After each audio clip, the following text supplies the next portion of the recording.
तो hello friends, एक बार आपका फिर से स्वागत है मेरे यूट्यूब चैनल ओवरऑल क्लासेस में। मैं हूं तुषार गुप्ता। आज के इस वीडियो में हम बात करने वाले हैं वर्क एंड एनर्जी के बारे में। और इस वीडियो के अंदर हम कवर करेंगे हमारे कुछ इंपोर्टेंट टॉपिक्स जो कि आपको स्क्रीन पर दिख रहे हैं। जो कि पहला है वर्क, काम क्या होता है। वर्क डन अगेंस्ट ग्रेविटी, हम काम कर रहे हैं ग्रेविटी के अगेंस्ट। थर्ड टॉपिक है हमारा work done by a force acting obliquely, अगर हमारी जो फोर्स है वह किसी एंगल पे लग रही है तो हमारा वर्क डन क्या होगा। चौथा है हमारा पॉजिटिव, नेगेटिव और जीरो वर्क। हम जानेंगे कि कब हमारा वर्क पॉजिटिव होगा, कब नेगेटिव होगा और कब जीरो वर्क होगा। तो और फिर हम जानेंगे कुछ ऐसे एग्जांपल्स जो कि वर्क से रिलेटेड है। तो बिना समय गवाए वीडियो को स्टार्ट करते हैं। वीडियो को स्टार्ट करने से पहले मैं आपको एक बात बता देना चाहता हूं, इस वीडियो को आगे आप तभी देख सकते हैं जब आपको किसी इन तीन चीजों की नॉलेज हो, जिसका नाम है पहला फोर्स, सेकंड है motion and third is Newton's law of motion. ये तीनों चीजें आपको कहां से मिलेंगी, तो आप आई बटन पे जाइए, इसकी लिंक दे रखी है मैंने मोशन चैप्टर की, force and laws of motion वाले चैप्टर की। तो अगर आप उन दोनों चैप्टर को देख लेंगे तो आपको वर्क को समझना बहुत ही ज्यादा आसान हो जाएगा। तो चलिए वीडियो स्टार्ट करते हैं।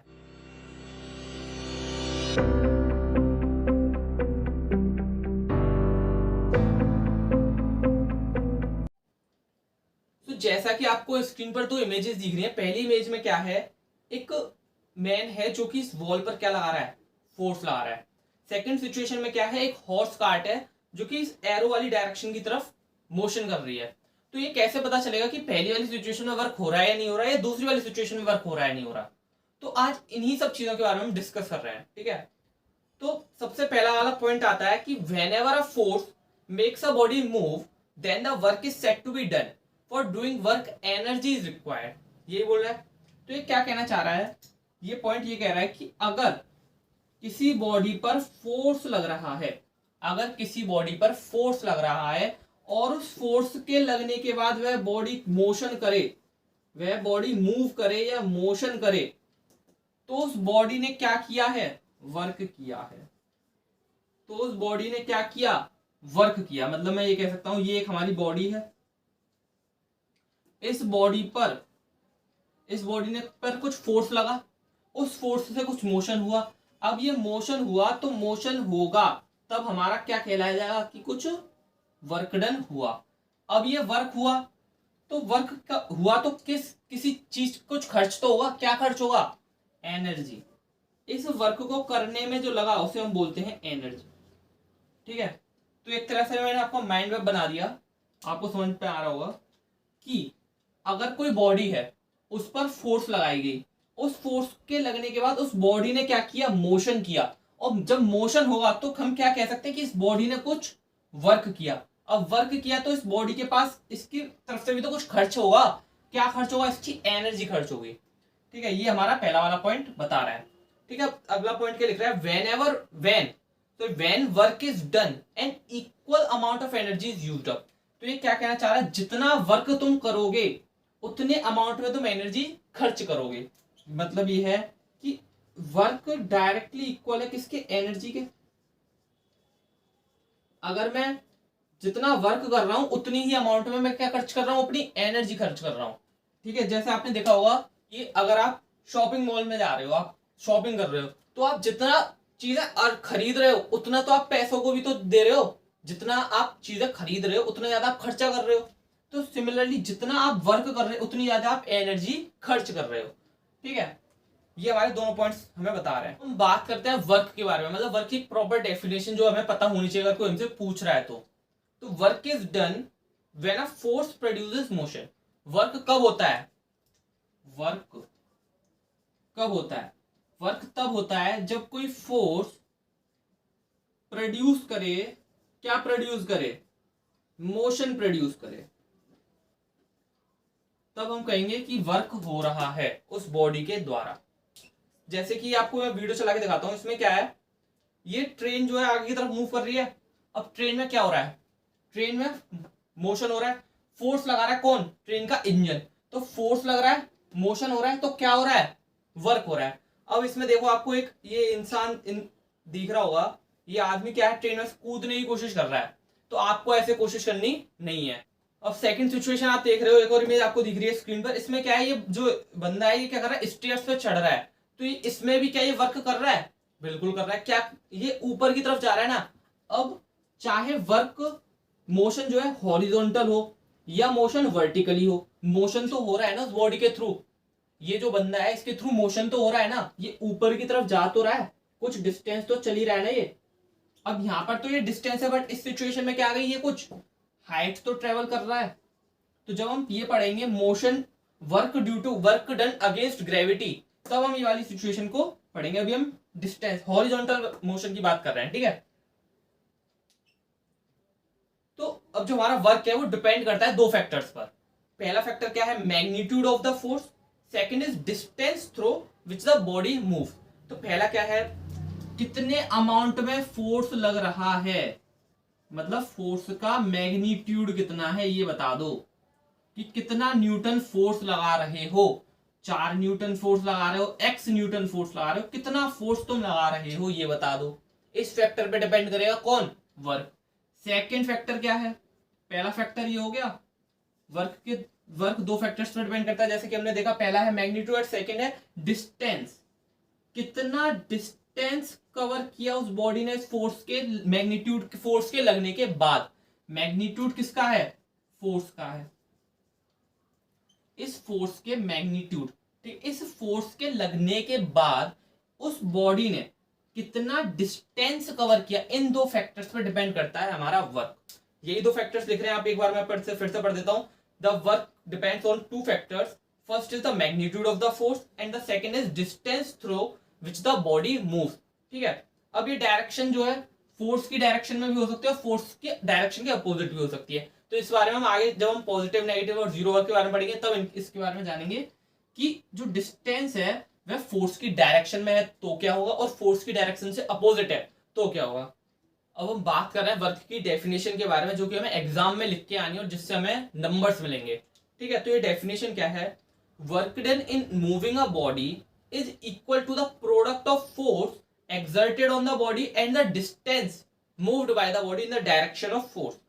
तो ये क्या कह रहा है, ये डेफिनेशन ये बोल रही है कि जो वर्क डन है, जो वर्क डन है वह बराबर होता है, वह इक्वल होता है किसके, product of the force exerted on the body and the distance traveled by the body, ये distance moved by the body, जितना डिस्टेंस उस बॉडी के द्वारा चला गया इनटू जितनी फोर्स उस बॉडी पर लगाई गई, उसी को हम क्या बोलते हैं, वर्क डन बोलते हैं। कितना फोर्स लगा उस बॉडी पर इनटू कितना डिस्टेंस उस बॉडी ने ट्रेवल किया फोर्स की डायरेक्शन में, तो हम इसको क्या बोलते हैं, वर्क डन बोलते हैं, ठीक है। यही इसका क्या है, फॉर्मूला है वर्क का, work done is equals to force into distance, ठीक है। अब आपको ये इमेज दिख रही है, इसमें क्या है, ये इमेज मैंने एक डायग्राम टाइप बनाया आपको समझाने के लिए। इसमें क्या है कि ये जो पहला स्क्वायर है ये इसकी इनिशियल पोजीशन है, और जो सेकंड स्क्वायर है ये इसकी फाइनल पोजीशन है। तो क्या कहना चाह रहा है ये, सुन समझिए, ठीक है। ये हमारा पहला वाला बॉक्स बन गया, ठीक है, ये हमारा सेकंड बॉक्स है, सेकंड बॉक्स नहीं, बॉक्स एक ही है। ये पहली सिचुएशन में जब हमने कोई फोर्स नहीं लगा रखा, ये बॉक्स यहाँ पर रखा हुआ है, ये इसकी इनिशियल पोजीशन है। कौन सी पोजीशन है, इनिशियल पोजीशन, ठीक है। अब मैंने क्या किया, मैंने लगा दिया इस पे फोर्स, मैंने लगाया एफ अमाउंट का फोर्स इस पे।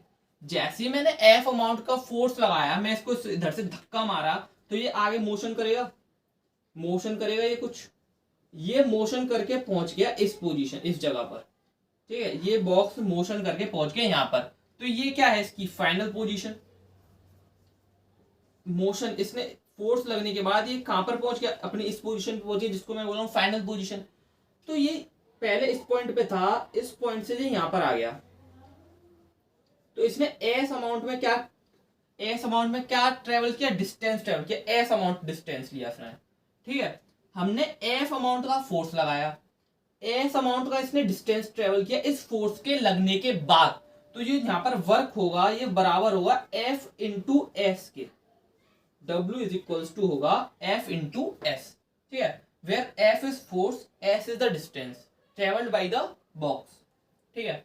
तो ये हमारी जो फिगर है, ये जो आपको स्क्रीन पर दिख रही है, यही बता रही है कि इनिशियल पोजीशन है ये बॉडी की।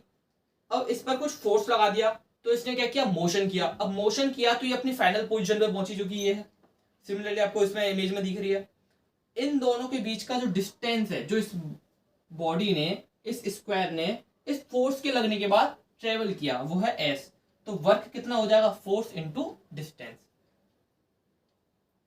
व्हेन अ बॉडी, एक नोट पॉइंट है, when a body is moved on the ground, when a body is moved on the ground by applying force, then the work is done against friction which is opposes the motion of the body. अब आपने पढ़ा होगा friction के बारे में। Friction क्या होता है, ये एक रेजिस्टिंग फोर्स है। ये क्या है, एक रेजिस्टिंग फोर्स है, ये अपोज करने वाली फोर्स है। ये किसी भी बॉडी को मोशन में आने से रोकती है, किसी भी बॉडी को मोशन में आने से रोकती है हमारी फ्रिक्शन फोर्स। फ्रिक्शन फोर्स का क्या काम है, अगर कोई बॉल है, आपने क्या किया, आपने किसी बॉल को ऐसे करके लुढ़का दिया, ठीक है, लुढ़का दिया।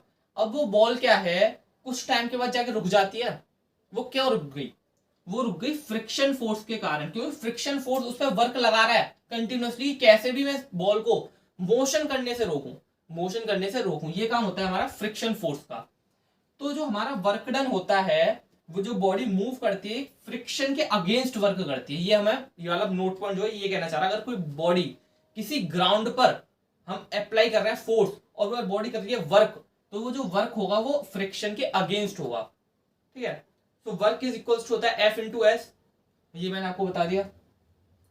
अब हम बात करते हैं वर्क की यूनिट क्या होती है। The unit of work is newton metre and the, इसको न्यूटन मीटर को हम क्या बोल सकते हैं, जूल बोल सकते हैं, जूल। तो क्या है, देखिए वर्क डन है। अब यूनिट तो मैंने आपको बताया, निकालना आता है आपको। फोर्स की ऐसा यूनिट क्या है, न्यूटन है। डिस्टेंस की ऐसा यूनिट क्या है, मीटर है। तो वर्क की ऐसा यूनिट क्या हो जाएगी, न्यूटन मीटर हो जाएगी। अब एक साइंटिस्ट थे जिनका सरनेम था जूल, उन्होंने क्या किया, इसके बारे में बहुत ज्यादा डिटेल में बताया, तो उनके ही नाम पर क्या पड़ गई, ऐसा यूनिट पड़ गई इसकी, जूल। उनके बारे में बताता है, उसी के नाम पर उसकी क्या रख देते हैं, ऐसा यूनिट रखते हैं।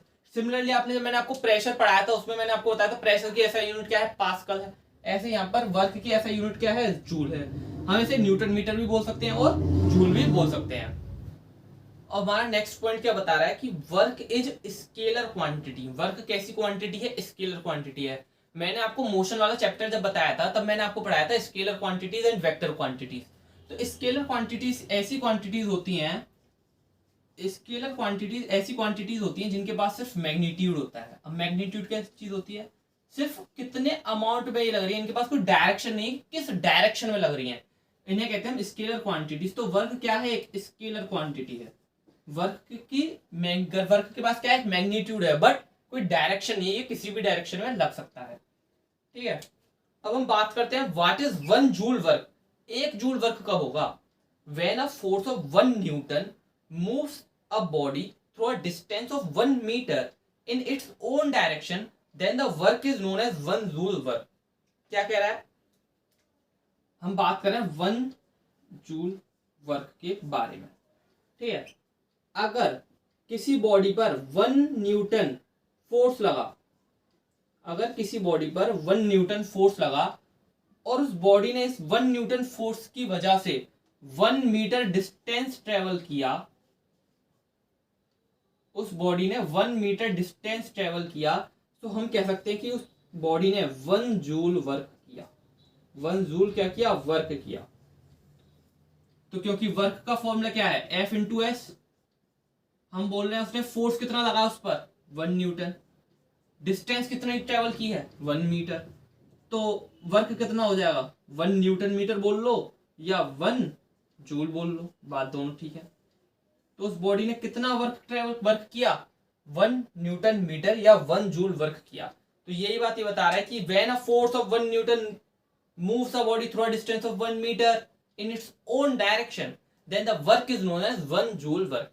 ये वाला क्वेश्चन एग्जाम में आ सकता है 2 मार्क्स के अंदर, तो इसको आप याद रख लीजिए। और ये जो नीचे दो डार्क मैंने बोल्ड में लाइन लिखी है, ऐसे करके आप लिख के आओगे तो पूरे मार्क्स मिल जाएंगे। 1 joule equals to 1 newton into 1 metre, तो 1 joule equals to 1 newton metre.